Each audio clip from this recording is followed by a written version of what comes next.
Hey there, Mike Prill here from the National Tech Team.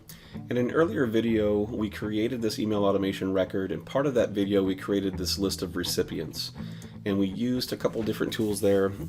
Basically, we created a view and used the filtering options within that view to be able to get more specific. We chose just the Seattle area metros. We chose people that had Sawyer 1 but did not yet have advanced Sawyer 1. And I wanted to show off a couple more examples of how we can create views similar to this, because at the end of the day, when you're creating an email automation record, you want this list of contacts to be as small as possible, as focused as possible, with the people that are able to actually take action on your message. For example, if it's about a specific type of training, you want to try to send it to people that are actually eligible to take that training. So if you've got a bunch of prereqs that they have to take, you wouldn't want to send the message to those people, potentially, right? You'd want to screen that out ahead of time. There's also a number of different options here. The two primary ones are updates to someone who's already registered, whether it's an operation or a non-operation event, and then some kind of call to action, which typically means that they're not registered yet. And so with these four, you're probably going to have to create a view that specifically targets the people that you're looking for. Let's talk about the update of registrants real quick first, because it's pretty straightforward. Basically, anywhere that you have a listing of registrants, you will also have a create email automation button that you can utilize. So I went to a project here that has a decent number of people, and I'm going to say I want to find everyone who's missing a prereq. Notice that once we select somebody over here on the left, then we'll see the email selected button show up. This is the old button. The one that we want now is the create email automation button here instead. So this is the newer format. This is the old one that's going away soon. So don't let that be confusing until that's gone.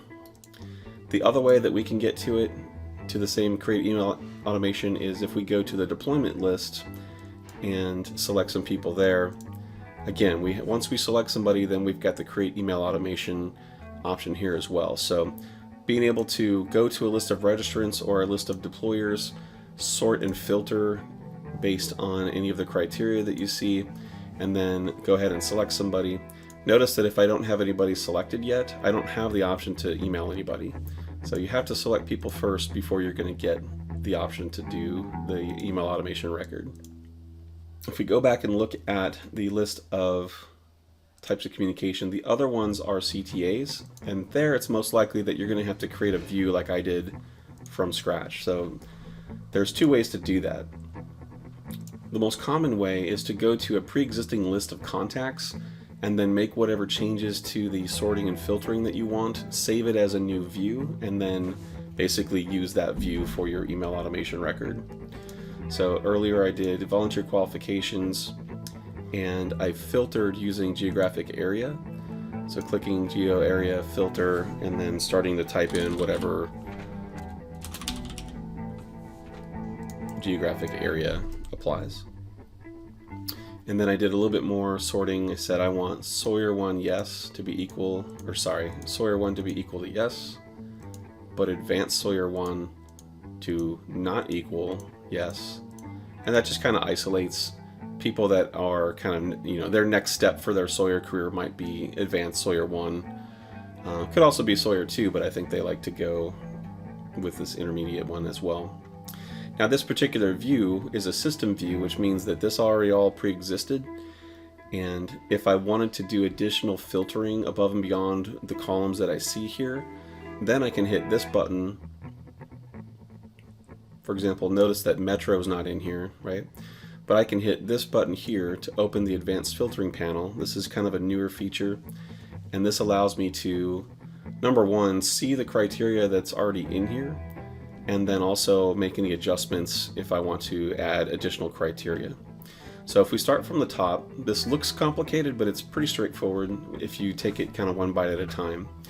So the first thing we're going to notice is that we have these blue lines, and each of these blue lines is essentially a different condition that it's measuring to see whether or not the record will show up in the view. So starting from the top, we've got the status is equal to active. When it talks about status, it's talking about the status of the record, not the person. So a Dynamics record is either active or inactive, has nothing to do with any of the rest of the fields or the person or the columns. The record itself is either active or not. So we only want to deal with active records for the most part in most views that we're creating. And so this is pretty standard to be in most views.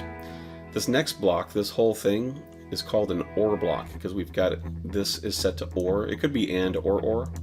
And so at the moment it's set to OR, which means that any of these different conditions can be true in order for it to pass on to the next thing. If this were an AND, that would mean that all of these have to be true in order for it to pass to the next one.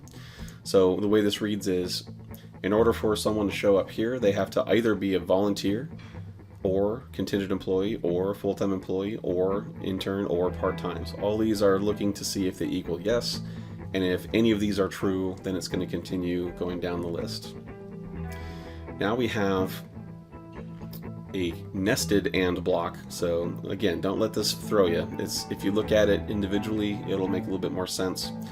So this is the filtering that we did. So we said we want the geographic area to be Colorado, and Sawyer 1 should be yes, and Advanced Sawyer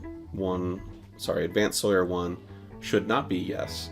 So each one of these things individually have to pass the test, and then as a group, because this is set to AND, all three of these have to be true in order for it to continue moving down the list of criteria. So this has to be true, one of these has to be true, all three of these have to be true, and if all that matches, then we're left with the person in our view. So out of 170,000 plus contact records, the filter criteria that you just saw is now bringing us down to 214. That's still a little high for something like email automation, and so we're going to go ahead and add another one.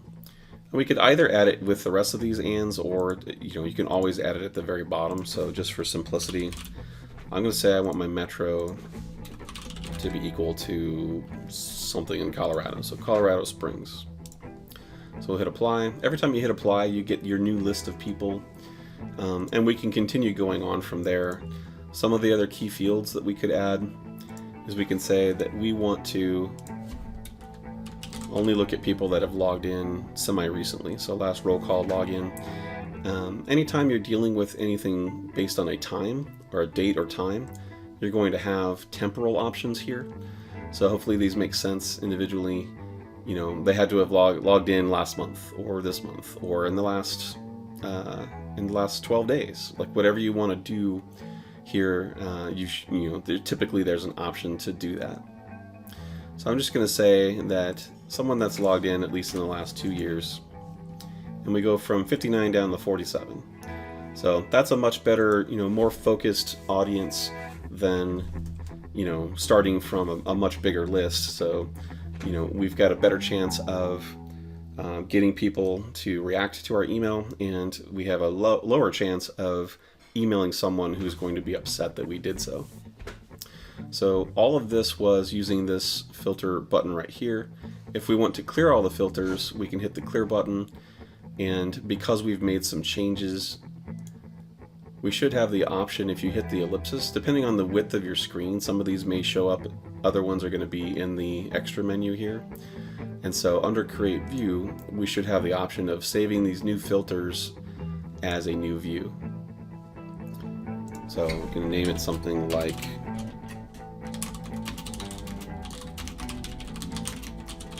whatever you want to name it. So now that I've saved it, it'll show up as a new personal view in my list of all my other personal views. And I have a lot more than most people do because I live and breathe in this system all day, every day. So now that we have this list, you could either select all, or even though you have this list, you could still, individually select different people, and then hit your Create Email Automation button here as well. So just because you create the view still doesn't mean you have to use everybody in it. Okay, so I think we've touched on that. The alternative way of doing all this same stuff is by using a tool called Advanced Find, which is available up here in the upper right hand corner. Advanced Find's been around a lot longer than this new tool over here, so it's going to look and feel a little bit different, but it's doing the exact same things behind the scene. So whenever we are already looking at a specific view, when we hit the Advanced Find button, it's going to pop us into that view, into the logic builder for it. Okay, so looking at this, again, it's one of those situations where we want to kind of take it one line at a time to understand what it's doing here. So overall, we're looking at the contact entity or table. This is just what we ended up calling it when we saved it earlier. Go ahead and zoom in a little bit so we can see it. And then line by line, these are all basically, each one of these has to be true in order for it to pass the filter and show up in the view. So the status of the record has to be active. The metro should be Colorado Springs. Sorry, the metro of the contact should be Colorado Springs. They had to have logged in within the last 2 years. And then this entire OR block, any of these can be true in order for it to continue going down. And then the way the other view kind of group things up is a little bit awkward. You don't actually need these ands since each one of these is its own standalone thing. So I'm going to go ahead and just ungroup that.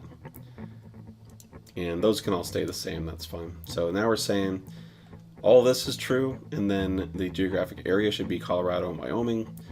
Sawyer 1 should be equal to true or yes, and advanced Sawyer 1 should not equal yes. So hopefully that all looks familiar. It's just a different way of doing the same thing that we've already talked about.